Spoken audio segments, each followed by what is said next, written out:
Welcome to Aware. We are dedicated to communicating information that inspires your positive growth and change. Are you interested in a peaceful planet? Are you interested in optimal health? Are you living with purpose? Are you enjoying your life? We realize each person can make a difference, and our mission is to empower your awareness. The choices that you make in every moment shape your life, and we encourage you to realize that you have your own answers and to always listen to your own truth. We invite you to stay aware. Hi, I am Lisa Garr, and welcome to the Aware Show. I have mentioned before that we are at this incredible turning point in history. Let's all be really super clear about where we are. Let's just put a big, huge dot on the map, on the calendar for this time in history, where responsibility and action and accountability all comes to this moment in our lifetime to, let's declare it, to end racism. Let's just declare it. Because we have that awareness now. We have that awareness. We have social media. We have shows like mine. We have networks. We're at a turning point. I just want to be really clear about where we are right now, because I am so excited. I'm a lifelong learner. 20 years I've been broadcasting the Aware Show, and there's so much that I am still not aware of. That's why I love what I do, and that's why we do this. That's why we have these conversations. That's why we take action. That's why we're here to close the gap on what we're not aware of. If it is our conversation around health and COVID, it's all the same theme. We can't breathe. And specifically, our Black brothers and sisters have been oppressed and in that state of oppression for so long, they have not been able to breathe. Think about COVID. It is a respiratory disease where people can't breathe. There is a theme happening here where we get to take a collective breath as a soul, a long, deep breath, as a collective community, and start to learn and broaden and have the conversations and make the commitments to end racism in our time. And so that is why I'm so grateful to be joined by Lisa Nichols, an incredible sister. I share her with the world as being one of the world's most requested motivational speakers, and she's here with us. She has served nearly 30 million people, and she's continuing to go through her incredible organization, which she is the CEO of Motivating the Masses. That is what she does. She also has an incredible organization I might not have mentioned before about motivating the teen spirit. I mean, this is just one of the things Lisa does. She's touched the lives of hundreds of thousands of teens, preventing over 3,500 teen suicides, supporting 2,500, probably more, dropouts and returning to school, helped thousands of families reunite. And she's the best-selling author of 7 books. And I'm just grateful to have her here in my whole body. I have chills. Hi, Lisa. Hey, sis. How are you doing? So excellent. So grateful that we are here today together to rejoin in our conversation, to continue our conversation that we've been having. Yes. So thank you again. And I just want to get into it because we've been talking the last time we were on the show together, and you can check out the past shows, but you mentioned something that I wrote down a million times and have said to myself many times since our interview about intimate cultural proximity. Do you remember when you said this to me? Intimate cultural. Of course. Okay. Yeah. So I wanted to dive into that, because you mentioned at the end of the show, and it meant something. It really lit up for you. It meant something more to you than we had time to. Tell me about it. What does that mean to you?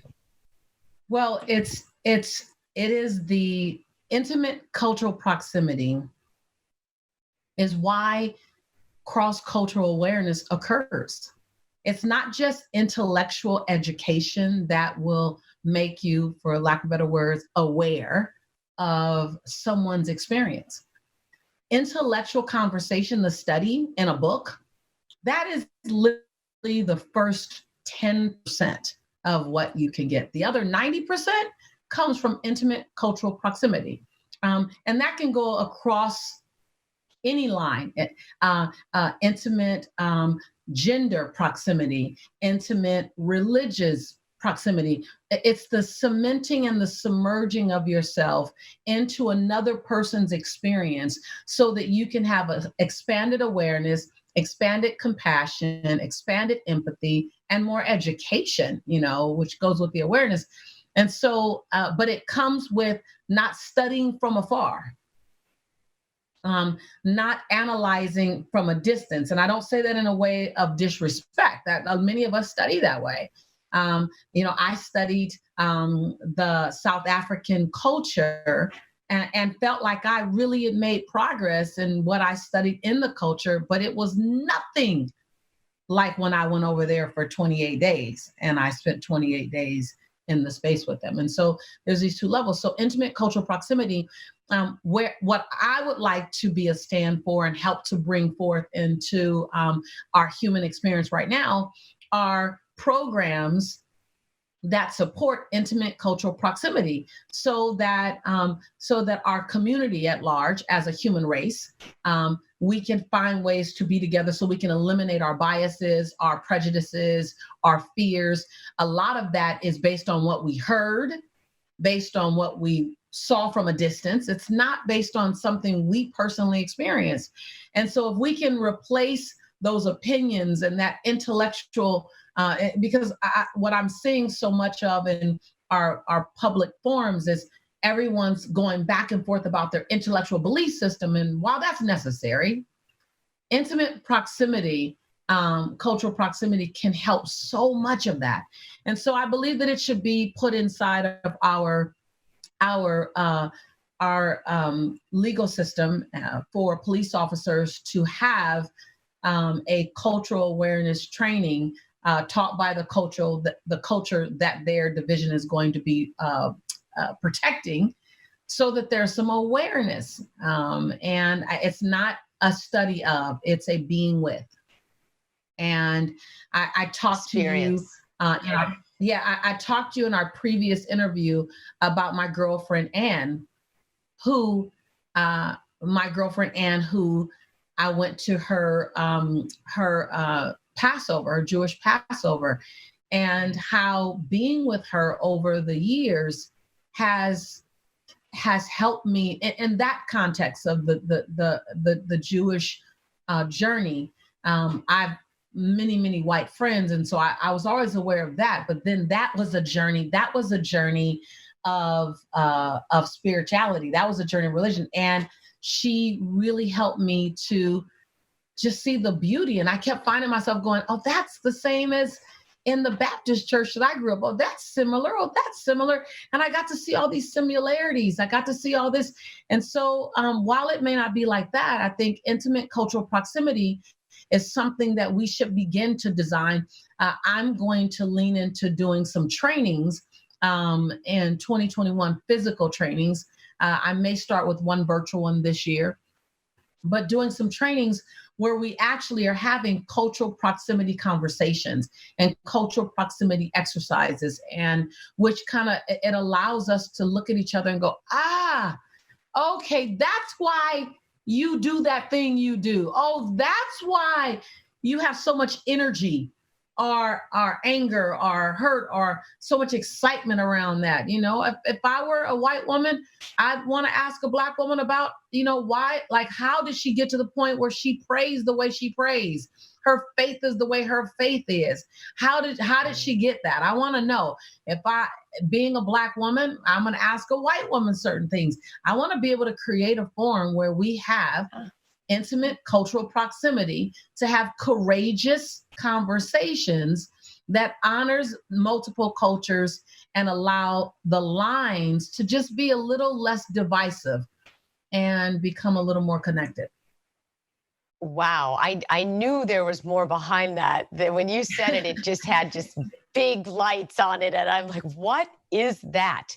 Yes. Yeah. You have, that is a brilliant, now, I mean, just backing all the way up to the legal systems, just having, even with what we're seeing in terms of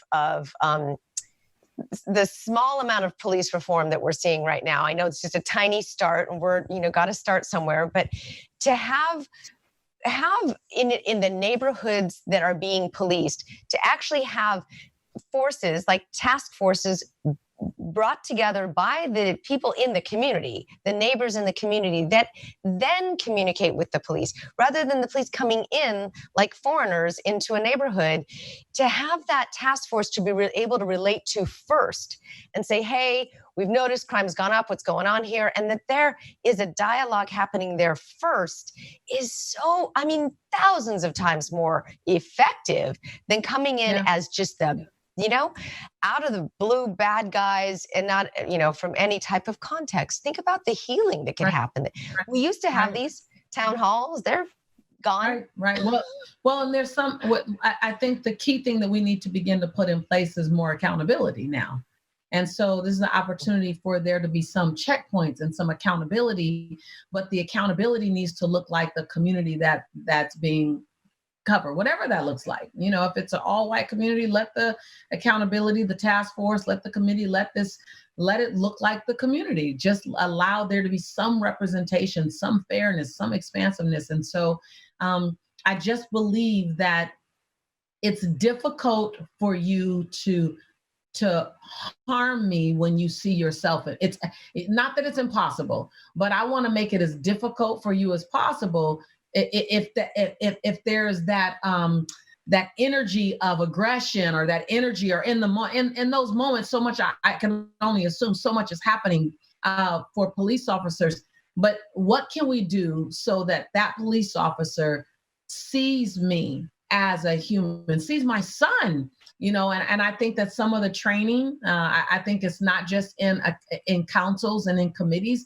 I think it comes in an additional layer. When I talk about the intimate cultural proximity training for the police force, I'm talking about like a 5-month course taught by, it's a part of their qualifications to get their badge or to maintain their badge. And it's a course taught by the culture that is in hand, the culture of protecting.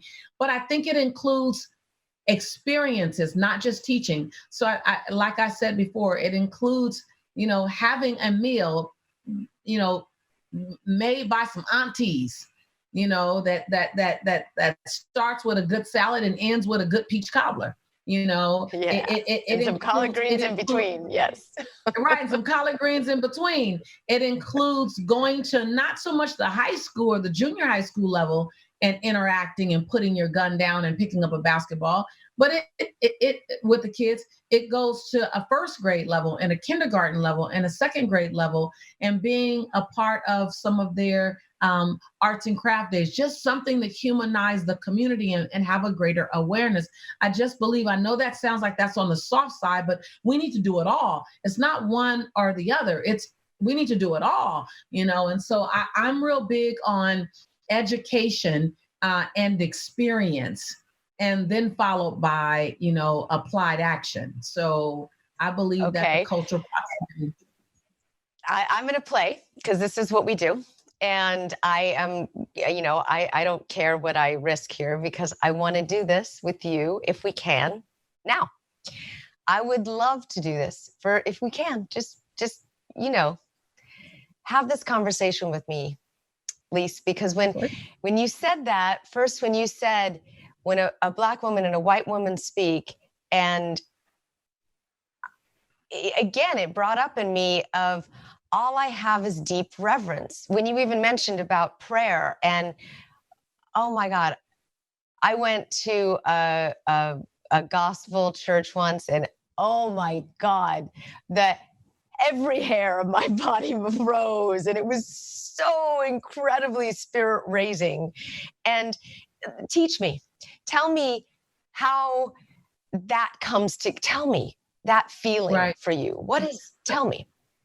So let me first, and I can't speak for every Black woman. I can speak for me, and I think I can represent a lot of us in a piece of the culture, but not the whole culture, because people have different experiences.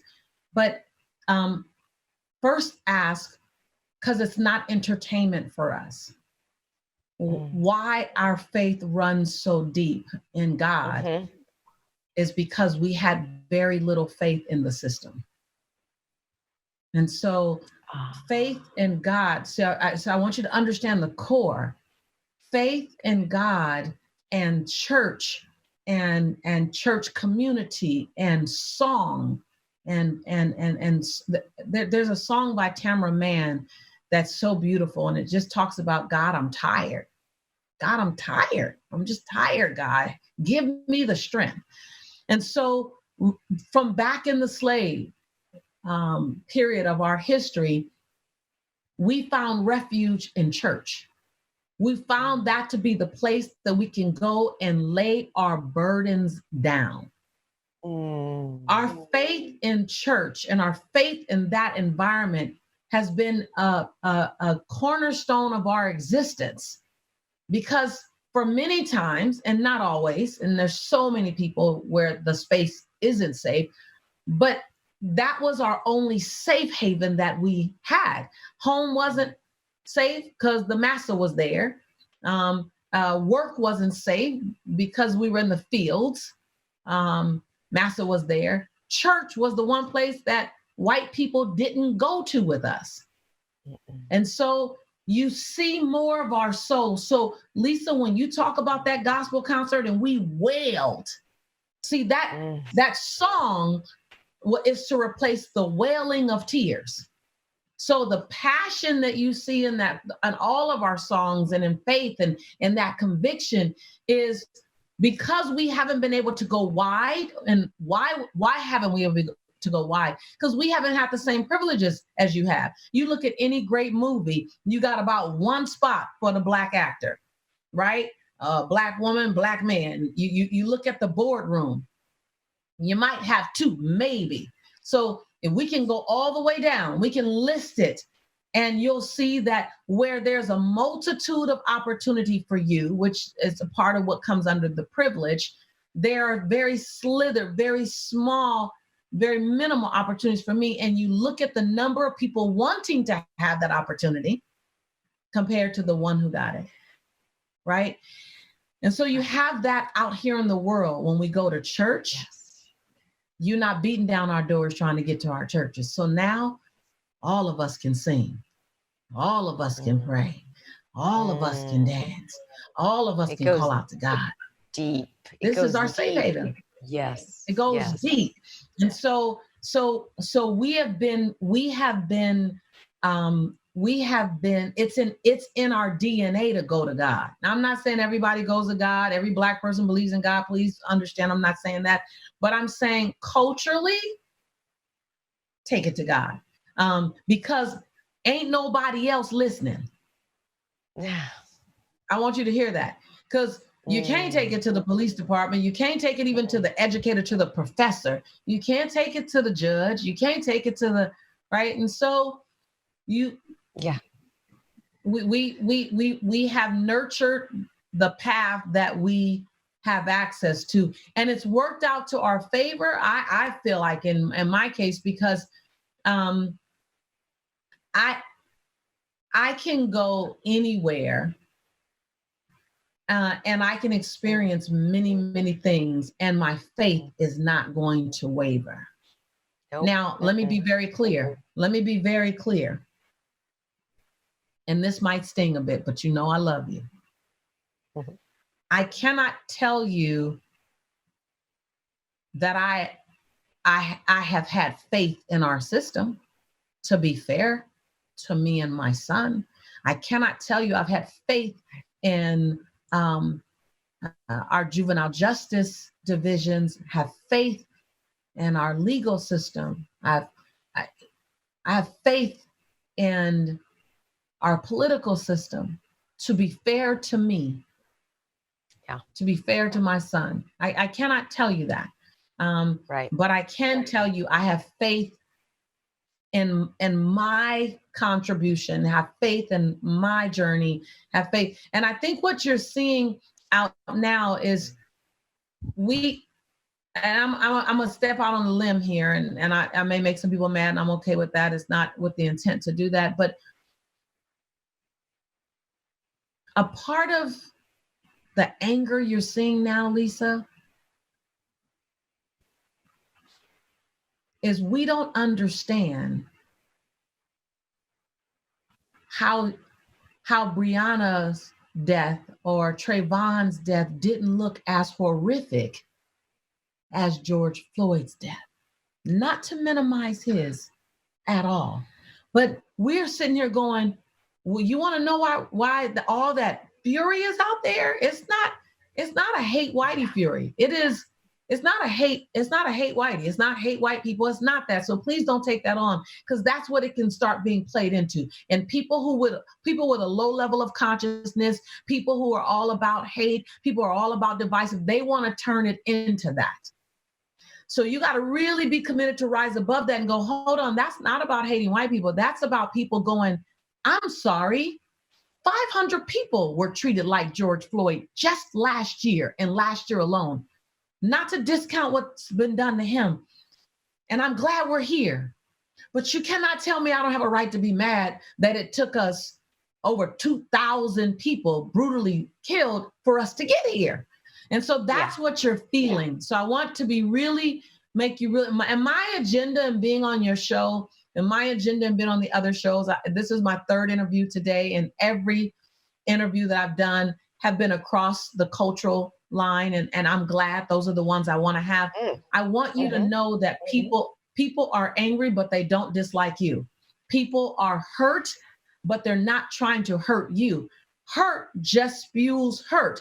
And so a part of this is helping hurt to heal, and then reform, and then redesign, so that we don't find ourselves in this same hurt 20 years from now when your baby is in her 20s or 30s and when my son is in his early 40s. We should not be here again. And so it's important to understand where the emotion is coming from and why the emotion is so intense.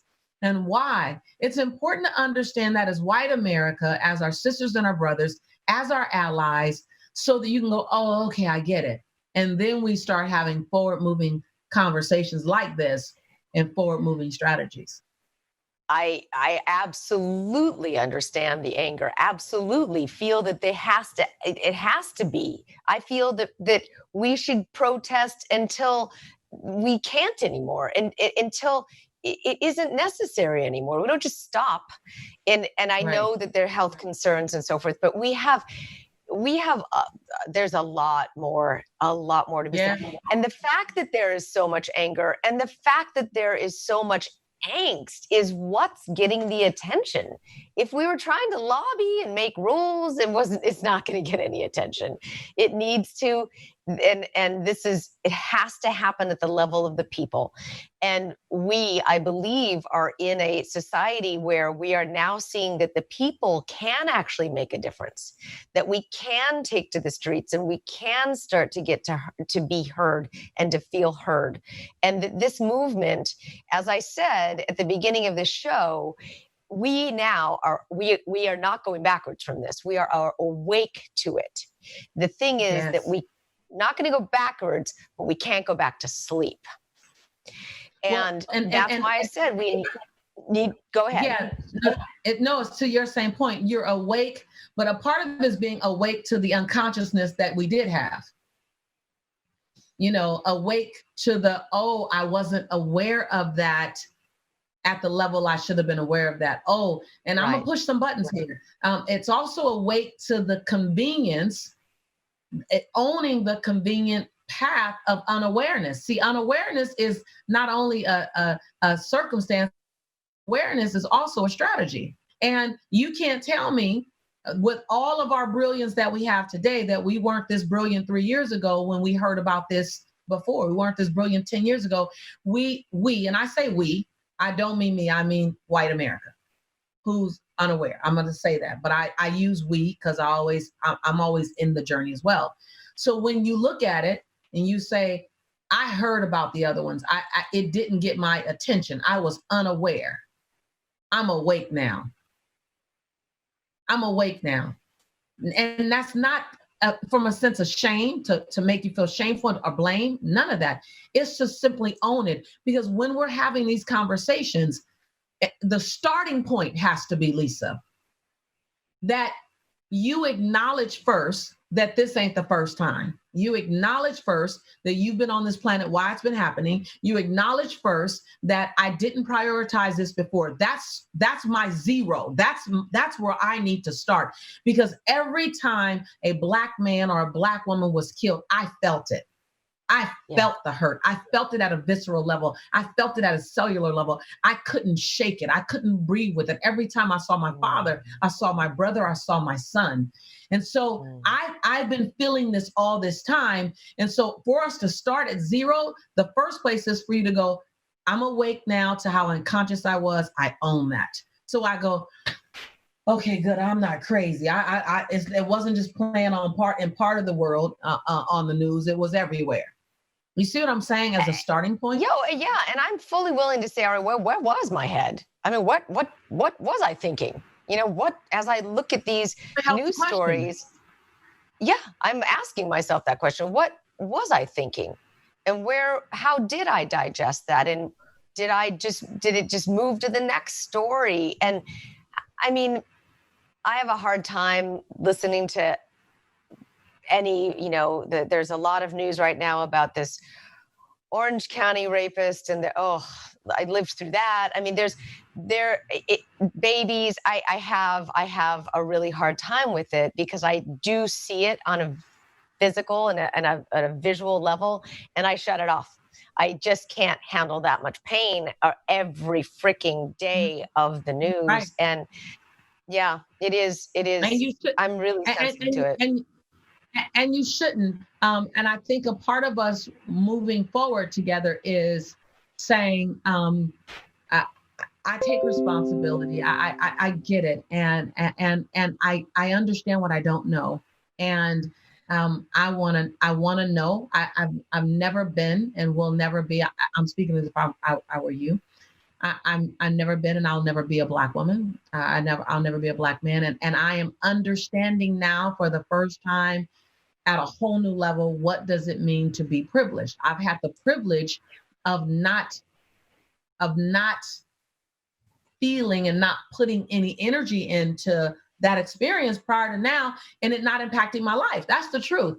And then you go, and in being a part of this revolutionary change, like this is a revolution all day, every day, like everybody gladiator up, everyone hydrate up, everyone B12 up, everyone do your sit-ups, go to sleep early, get your sleep. This is a revolution, but it's a revolution for humanity. It's a revolution for all the right reasons. When we look back at Dr. King and we look back at Nelson Mandela, we look back at Cesar Chavez, we look back at Mother Teresa, we look back at Mahatma Gandhi, we look back at Nelson Mandela, Martin Luther King, we look back at those people and go, wow,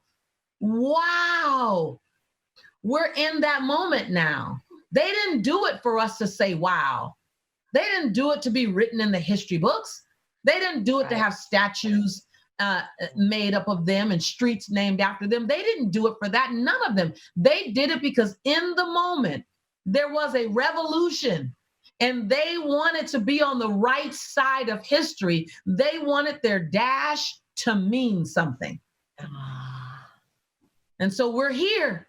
We're here right now. Don't do it to be popular. Don't speak to impress, speak to inspire. Don't show up, to get likes. Show up to get movement, full court press. Don't full court press for the media attention, full court press for the movement of men and women. And so with that, I think there has to be an understanding that this is going to be painful. I said in our previous interview, it's like when I broke my ankle in 3 places, the doctor said, Lisa, this is going to hurt because but it's going to heal and you're going to be better because I have to break your ankle again in order to mend it correctly. And so he prefaced it with, this is going to hurt, but then it's going to get better. That's where we are right now, Lisa. This is going to hurt, but then it's going to get better. And It's being willing to sign up for the get better and sign up for the hurt, sign up for the uncomfortable conversations, the things that I may say that may make you feel like, wow, that was direct. Well, I'm going to trust you that right now you want the truth. I'm going to trust. Absolutely. I'm going to trust that I have your attention. I'm going to trust that I have not only your ear, but I have your heart. Because as Black people, we have learned how to tippy-toe around the truth so that you don't feel uncomfortable. We have mastered that, Lisa. We have mastered what it takes to keep you comfortable in our space. We've mastered that. We see the discomfort in your disposition. We understand the conversations. And you can talk to 10 Black people and transcribe what I just said and restate it and go, tell me your opinion on it. They'll go, she's telling the truth. Which is why sometimes, and I say this with respect and love, it's exhausting at times being in the presence of a white person because I'm accommodating your needs to stay comfortable. I've mastered that. I don't know if I've been taught that by my mother, by my mother's mother, by my mother's mother's mother. I'm not sure. But if we want change, then I need you to come and say, please don't edit anything for me. I'm a big girl. Tell me what I need to hear right now, you know? I said I'm a lifelong learner, and I am a lifelong learner, and I am obviously open. My heart is open. My mind is open. I'm not afraid of being wrong. Please just expand my knowledge. And I also don't want to look to you to be the only person that expands my mind. I mean, I'm obviously have multiple resources. And I saw an interview of a wonderful doctor, and I wish I could remember her name. And she was on with the CNN reporter. And the doctor said to the CNN reporter, you shouldn't necessarily be having these conversations with Black people. The white people should be speaking to each other and educating each other. You don't need to look to us for your education. And I loved that. And that rang super true with me. Do your own reading, get history, get it. And different resources, be insatiable about your curiosity of what you need to learn around this conversation around racism, and call yourself out. You don't have to find out from a Black person how you right? Am I racist? Like there's so many degrees between racist and completely anti-racism. And there's this thing called race unconscious. And I think the majority of people, and I don't know if that's a true phrase, I just said it, but I think the majority of people are not racist. They're not racist. They're just race unconscious. You're African American race unconscious, and we haven't had the liberty as African Americans to be that because we've watched you on television. We've watched your lifestyle. We watched the Brady Bunch. We watched the Golden Girls. We watched, every commercial. I remember there was a time when I washed my hair with something I saw on television and my hair started breaking out. And I went to the beauty salon. I'm like, my hair is breaking out. What's happening? She says, bring in what you're using. I brought in my conditioner, my shampoo, and my holding spray and all this stuff. And they said, oh, your hair is breaking off because you're using white products for white hair. And you don't have the right products. I said, well, these are the only products that I've seen marketed. They're like, yeah, we know. You got to find ours. And so you may not know that your hair has to stay, your hair, when it's clean, it stays dry. And when it's dirty, it gets oily. Well, my hair, based on the biological difference of being an African-American woman, I moisturize my hair. I put oil in my hair. And so when I'm using your products, they have alcohol in them. I shouldn't have alcohol in my products. I didn't even know that. Because I'm watching your world. That's one of the, so we know about you to the degree that we've known about you. Our grandmothers tell us about the families they took care of, and so we know that reciprocation is it needs to occur now, unlike it's ever been. Knowing a Black person is not enough of knowing a Black person. It is intimate proximity, it's studying. But I want to tell you something that's beautiful that's happened since our last interview. I talked to my nephew, and my nephew is 22, and he just graduated from USC last month. And he said, Auntie, congrats. Auntie Lisa, I wanted to, and I love it because this is the kid who was held back in third grade because he couldn't hear, and no one knew that he had a hearing problem, so he couldn't learn. And so he really struggled all the way up to the ninth grade, and then turned it around and ended up at USC and graduating. And so he said, Auntie, I want to be a part of this social justice movement. He said, but I realized that I didn't know enough. I didn't know enough as a young African American. We have never had these challenges brought up because they're raised in a social media climate. So they got friends from all over the world because of social media. And history isn't taught. Black history isn't taught in the way Black history was experienced. And so he said, I need to learn. He says, so I started reading. Exactly to your point, Lisa. He said, I started reading. He said, and then I started talking to my friends and they all wanted to learn. He said, so now we have a book club with 50 young African Americans in it. The majority of them are college students. And so I'm joining them on Sunday for their meeting with the wise ones. So I don't know when I got old enough to be one of the wise ones. That's great.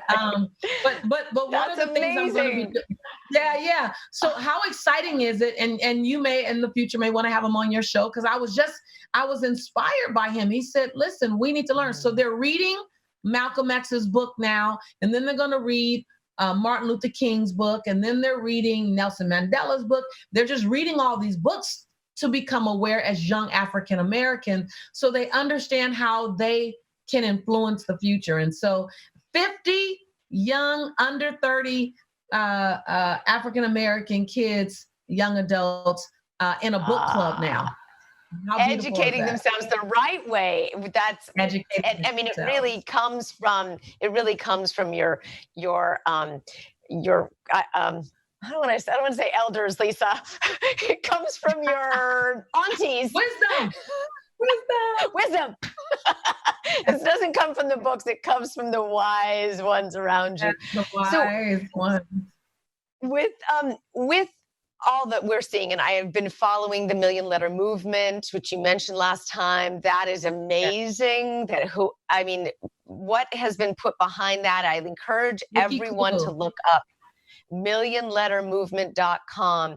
You can find the letter from your area with brilliant. So what this is, you can explain it, is in your area, your city, your state, someone has culled these statistics of what is happening exactly, of the change that's happening, reform, police brutality statistics, and put that all into a letter specific to your city, and made a standard letter you can send directly to your mayor or your city council person. It's all done for you.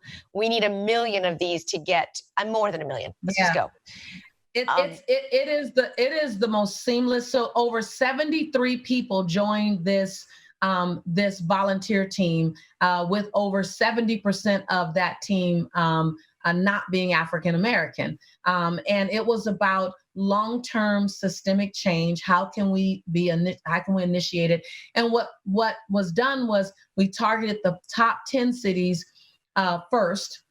We have all 50, but the top 10 cities first. And there was a team of researchers who researched that particular region: Chicago, Los Angeles, Detroit, DC. They researched the stats for that area, dropped them into a form letter, and they're asking for the 8 that can't wait. And they're the 8 things that really can't wait for the long-term planning. And it's things like the chokehold, banning the chokehold. I've got them. Right. You have them banning the shooting of someone running away. What are they're powerful. Banning the shooting of somebody in the back. That's, which is called banning shooting of moving vehicles, the duty to intervene, banning the requiring of force continuum, requiring comprehensive reporting, requiring exhausting all alternatives before shooting. We actually have to write this stuff. Right. The fact that we have to write this in 2020. right? What? That one got what? To, you have to require the right to exhaust all alternatives before shooting. What does that mean? Shoot first and then ask later? Right, which means please don't shoot first and then wonder what I had in my hand only to find out that it was a cigarette lighter. So Right. what I love about this campaign is the letters, like you said, Lisa, the letters are done for you. And so this is your opportunity to go in, click the city that you want to send the letter to, and it's done for you. And we're only in our second week. I think we just entered into our third week. We're going to do it for 10 weeks. So it doesn't matter. Okay. Go back in. It doesn't matter the city that we're focused on, whatever city you want to send. We want to send 1 million letters out during this time. And it's real important. This is the time when we go, let's move out of just the pain, out of just the shame, and let's begin to move in. Let's move into alliance. Alliance. This is what I was going to ask you about. What types of change do you see that is working? Now, in this case, you can seamlessly print out a letter to the chief of police in your city or to the mayor, both, if you and snail mail it, which is what we're doing right now. And there's no emails. It's better to actually have a physical letter. Snail mail and it talks about the statistics, which is great. We want it to be piled up on their desk. We want to be piled up on their desk with all these letters. Don't just put it in an email because you can gloss over that or delete or whatever. So this is physical, which is great.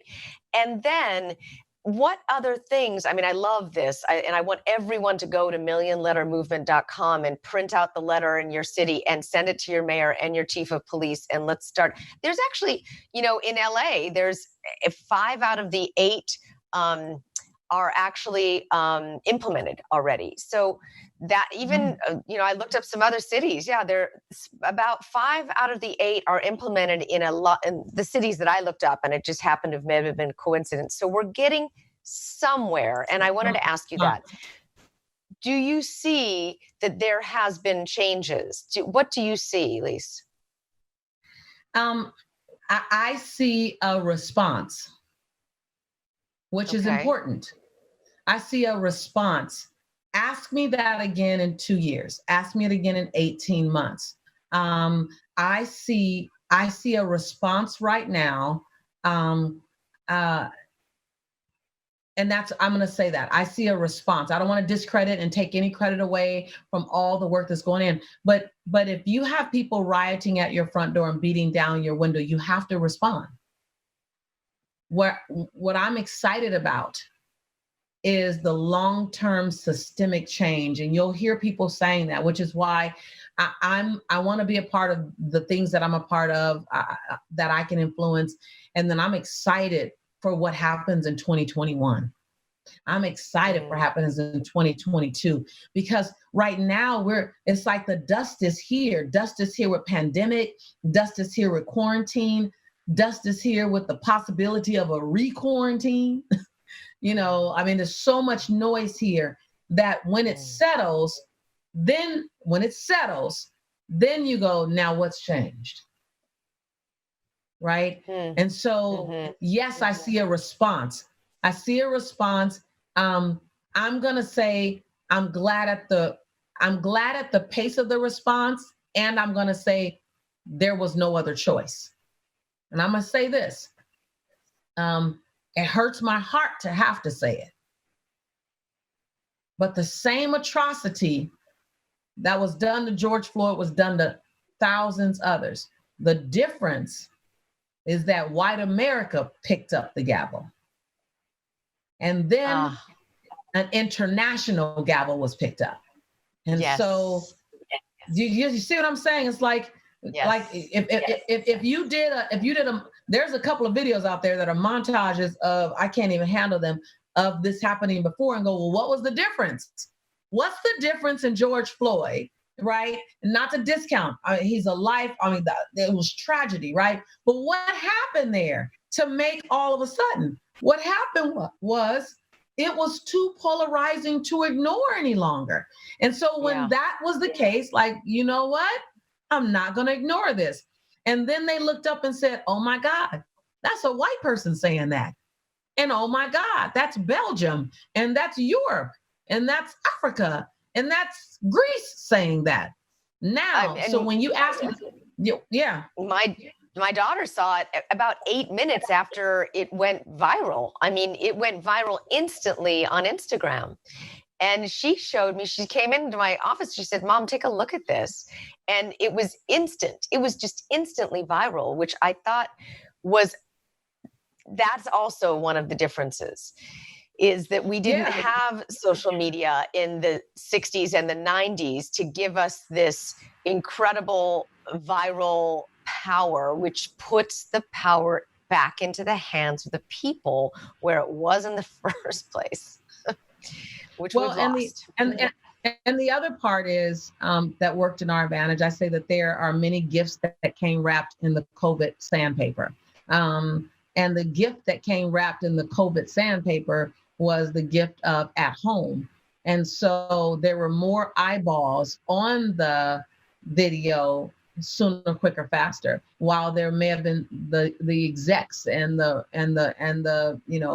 stay-at-home moms who may have been busy, or the students or the professors or whomever they are, that may not have seen it before. They saw it this time because our lives were slowed down. And so not only did it go viral, but it went viral and new eyeballs that normally wouldn't see it saw it. And normally when something goes viral, it gets to the news. So you ultimately see it anyway. But this way, it just hit, and it hit hard, and it hit fast. And so, yes. And the at-home learning environment also was really great, because I remember the last election, my daughter was in a history class, and she would come home and say, the teacher doesn't want to talk about the election. She wants to stick to the history book. And I had just a fit. I'm like, this is one of the biggest hijacks of an election you've ever had. Nobody's what? And she's like, no, we don't want to polarize the classroom. And so this time I'm able to hear some of the conversations in the online learning, because she's, in the room, and I peer in all the time to hear what these teachers are saying, because I'm finally in the classroom. Yeah. I'm so excited. Absolutely. And you can influence some of that learning. Yes, and they're bringing in the conversation of what is happening they can't deny it anymore, which is fantastic. So I know everything happens for a reason, and I know a lot of us are suffering from the shutdowns, and it is brutal. I mean, I have another company in the entertainment industry that has not worked since March 13th. We're in the audience business, Lisa, and it's a time of pivoting. It is a time of waking up. I have a very strong relationship with God, and I am listening more than ever. I've never doubted his presence in my life, and I think I've shortened the waiting time of the resistance of the message to be heard, because absolutely. As you said, it's like we're done being busy to be busy to be busy to be busy. And I loved your Instagram post. I just have to read it because it really caught me, because it's me too, is feeling the need to be busy all the time is a trauma response and a fear-based distraction from what you'd be forced to acknowledge and feel if you slowed down. That was brilliant, Lisa Nichols. Well, I speak personally. I speak personally, and you have to watch out, because you can be busy looking pretty amazing. That's been my case, or my busyness is pretty amazing to some people. And so it can even fool you to think you're not trying to outrun, or there's not an area of lack, or another area that needs your attention. And normally we're busy with the things that we've mastered. We're busy with the things that make us feel good. We're busy with the things that make us feel accomplished. And so, the gift that came wrapped in COVID-19 sandpaper is the gift of unexpected spaciousness. And it brings up all sorts of stuff, that slowing down. Sort of stuff. Yeah, or all sort of stuff, because now you have the time and space to work that thing out. So now it's choice. As long as you're busy, being busy, you can say you're too busy to work on that thing. When all your busyness is snatched away from you, and you're like, so now what do you want to do? Now it's a conscious choice to not look at it. So I know that Yeah. for me, it was really looking at, I was overweight for 19 years. I was over 80 pounds overweight. And for so long, 19 years, for so long, I just didn't want to be fat. I just didn't want to be overweight. And so 6 years ago, I stepped into my health and wellness. And now it's, where are your goals in that area? And I realized, I need to show up. And so my stillness inside the quarantine and inside that time was really about going, find out what you want and don't be afraid to go after it when it comes to your health and wellness. So I am launching this challenge called Snatching Your Sexy Back. And and it's free. And it's free, and people can go to befitwithlisa.com. And I'm really telling people I'm doing it so I can stay in the game. It's just our commitment to ourselves and each other to make fitness and wellness and allowing ourselves to be inserted and at the front of our own line. Like, I have a long line, like you have a long line of people waiting to be served by you, but stay at the front of your own line. So I just launched this befitwithlisa.com, and then I called it Snatching Your Sexy Back. And I told people you can replace sexy with whatever you need, snatching your longevity back, snatching your freedom back, snatching your blood pressure back, snatching your health back. And it was my way to stay while I'm serving everybody else. I gotta be in the equation. Lisa, we gotta be in our own equation. That's so true. I mean, during this time of quarantine, if you're with a family and you're with your husband and kids and wife or significant other or whatever you are saddled in, and all sort of stuff comes up, as you said, and that I think there was about a statistic that said, I don't know, the divorce rate is skyrocketing after COVID because people realize that they just, very much so. And it's been for me personally beautiful, because some of the things that I used to be able to jump on a plane and run away from, I've had to really look at and realize, maybe I was the problem. Right. I love this statement Michelle Obama said when she was on tour for her book, Becoming. She said, when Barack and we did marriage therapy, she said, the more I opened up and talked about the problem and expected them to fix him, the more I realized that I was the one that was causing, that the solution was in me, because the problem was in my thinking. She said, I used to be so angry at Barack because we had 2 little kids and he still had the nerve to go to the gym. And she said she soon realized that he was putting himself at the front of his line, and that her job wasn't to be mad at him. Yeah, her job wasn't to be mad at him being in the gym. Her job was to get in the gym. So it's that opportunity to see where do I play in this equation. You taught me something so many years ago, and when the house is a mess, and you said, where did I lead you to believe that you could disrespect my house like that? Where did I lead you to believe that you could leave your socks on the floor? Where did I leave you to believe that you could not put that dish in the dishwasher? And I have always remembered that. And so I've done a lot of retraining. I've done a lot of retraining. Absolutely. And I think, now that we're in this space and we're walking into this space of courageous conversations, courageous exchange together, I think there's an opportunity for us to say, can you trust me with your truth? And trust that I can handle your truth. I think that's a beautiful question to ask, whether it's your husband, whether it's your wife, whether it's your children. Can you trust me to handle your unfiltered truth? And if you can't, and if you can't today, that's okay. If you can't today, that's okay. Tell me what you need from me so that you can trust me with your unfiltered truth? That's a Mm. powerful question that we can ask inside of our culture. We can ask across cultural lines, because quite honestly, when we look at a lot of the growth that's going on, it's an individual journey. Growth is an individual journey. Then it becomes a collective journey. So people are jumping up right quick saying, how do I change people's thinking? I go, well, first of all, how are you thinking? Right? Because Right. it's never a them over there. Yes. It's always us. We're in every equation, in every situation.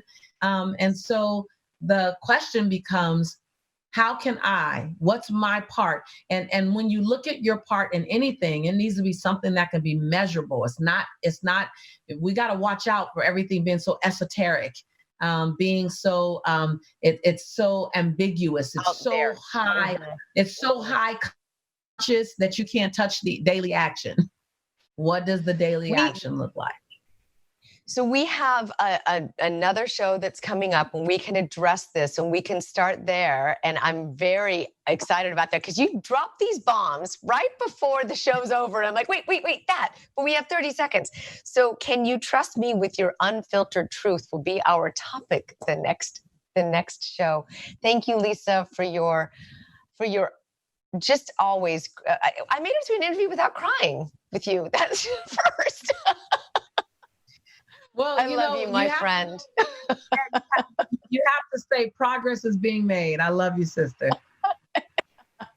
Yes, and you as well. And please check out the Million Letter Movement, and also Lisa on the Be Fit with Lisa journey, befitwithlisa.com. And until next time, my sister, I invite us both to stay aware.